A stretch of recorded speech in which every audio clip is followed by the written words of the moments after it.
반갑습니다. 오늘은 우리 땅 독도에 대해 알아보도록 하겠습니다. 교과서 92쪽에서 98쪽입니다. 오늘 공부할 문제입니다. 먼저 우리 땅 독도에 대해서 알아보고요. 두 번째, 일본은 왜 이리 독도를 탐내는지에 대해서 공부해 보도록 하겠습니다. 먼저 우리 땅 독도에 대해 알아볼까요? 독도의 상징을 살펴보겠습니다. 독도는 일단 서도와 동도로 이루어져 있는데요. 이렇게 서도와 동도 따로 이렇게 상징이 보이죠. 두 개가 나란히 보이고요. 그 다음에 독도에 많은 괭이 갈매기의 상징. 또 여기 이렇게 망원경을 보고 있는 사람은 독도의용 수비대장 홍순칠을 나타내는 상징이고요. 그 다음에 신라장군 이사부와 민간 외교관 안용복 이런 식으로 이제 독도를 상징하고 있는 나중에 되면은 왜 그런지 이유가 하나씩 드러날 겁니다. 그 다음에 지금 독도의 바다생물 강치의 모습이죠. 여러분들 독도 강치를 알고 계신가요? 일단 강치의 기본형입니다. 그 다음에 응용 동작, 캐릭터 응용 동작들인데요. 강치는 지금 볼 수 없다는 사실을 알고 계세요?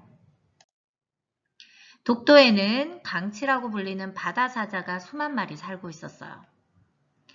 그런데 1904년 일본의 한 어부는 큰 돈을 벌 생각으로 우리 땅인 독도에서 강치를 잡게 허락해달라고 일본 정부에 요청하게 됩니다. 1905년 일본 정부는 독도가 주인 없는 땅이라고 주장하면서 자국 영토로 불법적으로 편입해서 강치 잡이를 허락하게 됩니다. 그래서 강치들이 다 어떻게 되었을까요? 그 후 일본 어부들은 무자비하고 잔인하게 강치를 잡아들였고 결국 독도의 강치는 점차 사라지게 되었습니다. 이게 이제 강치가 사라지게 만든 요인이죠. 그때 당시 상황은 어땠을까요?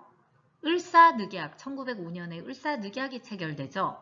이토 히로부미와 을사오적이 조선의 외교권을 빼앗는 조약을 강제로 체결해서 우리나라는 그렇게 막 무자비로 강치잡이를 해도 그것을 막을 수가 없는 상황이었습니다. 비록 저 강치는 사라졌지만 아직 독도 문제는 여전히 남아있죠. 그러면 먼저 독도의 위치를 살펴볼까요? 독도는 북위 몇 도죠? 37도, 동경 132도 가까이에 있어요. 자, 이렇게 위도와 경도죠. 북위 37도, 요즘에 37도죠. 38도와 6도 사이. 그 다음에 동경 요 사이에 있어요. 132도 선을 지나고 있죠. 그리고 독도에서 어디까지의 거리가? 울릉도까지 거리가 독도에서 오키선까지의 거리보다 70km가 더 가까워요. 자, 독도와 울릉도는 87.4km고요. 독도와 오키섬은 157.5km로 울릉도와 70km 정도 더 가깝습니다.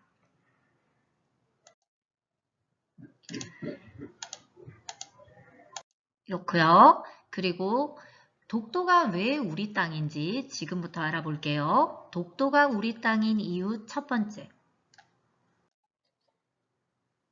자, 옛날 지도에 그렇게 기록되어 있기 때문입니다. 우리가 지금 팔도 총도라는 지도예요. 많이 나올 거예요, 앞으로. 팔도 총도는요, 현존하는 우리나라 옛 지도 중에 우산도, 그러니까 지금의 독도가 표기된 가장 오래된 지도예요. 당시 지도에는 우산도, 독도를 실제와 달리 울릉도의 서쪽에 그렸어요. 원래는 울릉도가 있으면 독도는 이쪽 동쪽에 있죠. 그런데 그때는 잘못 표기되어서 서쪽에 우산도, 독도가 표기되어 있습니다. 이 우산도는 독도의 옛 이름이죠. 팔도 총도에 독도가 표기되었고 그 표기된 시기가 1531년으로 굉장히 오래되었죠.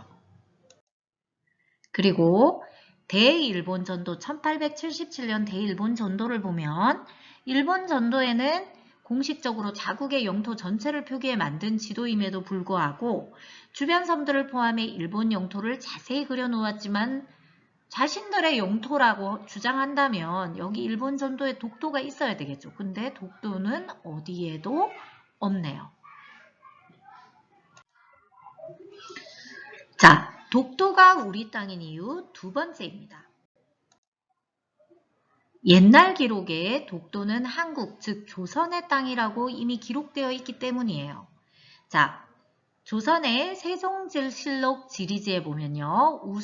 우산도는 독도의 옛 이름이라고 했죠. 우산, 지금의 독도와 무릉, 지금의 울릉도죠. 우산과 무릉은 두 섬이 울진현의 정동쪽 바다에 있다. 두 섬은 거리가 멀지 않아 날씨가 맑으면 서로 바라볼 수 있다라고 기록되어 있어요. 이미 독도와 울릉도가 울진현이라는 곳에 정동쪽 바다에 있다라고 우리나라 땅이라고 표기가 되어 있죠. 세종실록 지리지에.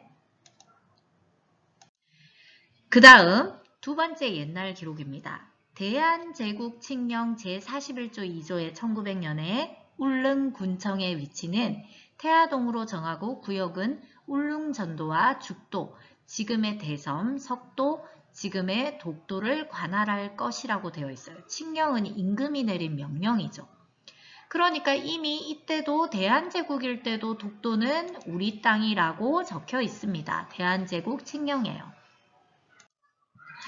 또 우리나라뿐만 아니라요. 연합국 최고 사령관 각서에도 그렇게 되어 있어요. 자, 일본은 일본의 4개 본도, 홋카이도, 혼슈, 시코쿠, 규슈와 약 1000개 섬의 더 작은 인접섬들을 포함한다라고 했어요.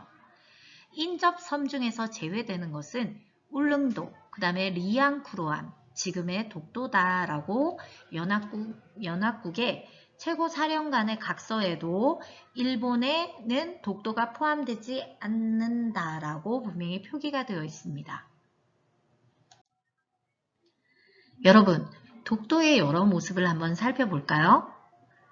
자, 독도는 이렇게 화산 활동으로 생긴 섬이에요. 이렇게 화산 폭발이 되어서 생긴 섬이고요.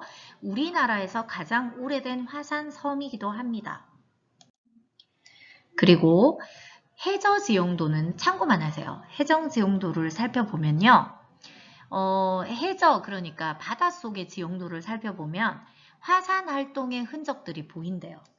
그래서 화산 활동을 짐작할 수 있는 화산섬이구나라는 것을 해저지형도를 통해서도 알 수 있다는 이야기죠.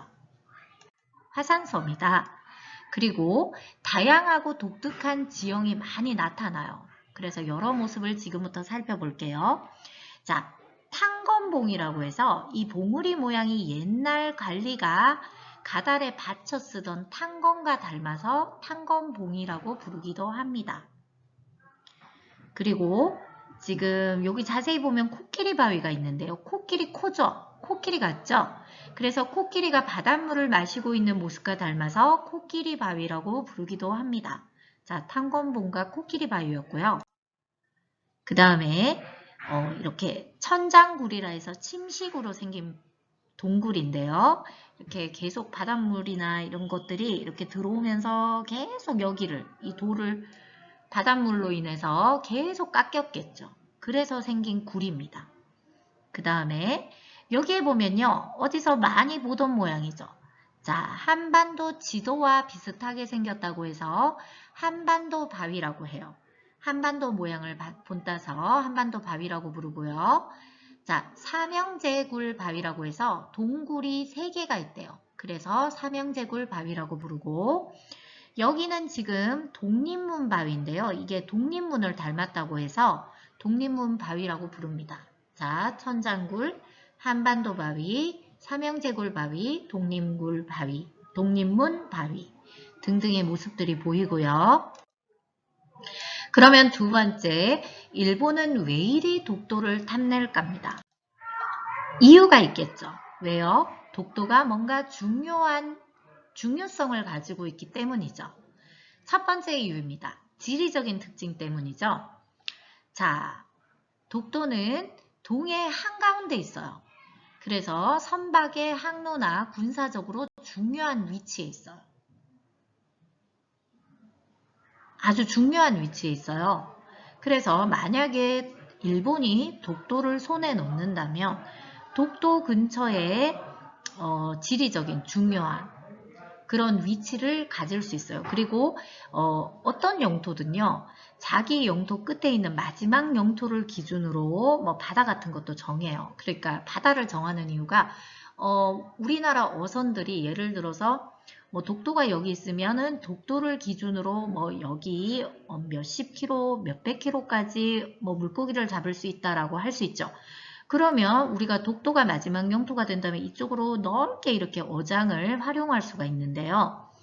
예를 들어서 일본이 독도가 자기네 땅이라 해서 독도가 일본 땅으로 편승된다면 이렇게 일본에서 그러니까 이렇게 어선들이 다닐 수 있는 항로가 훨씬 더 넓어지는 거예요.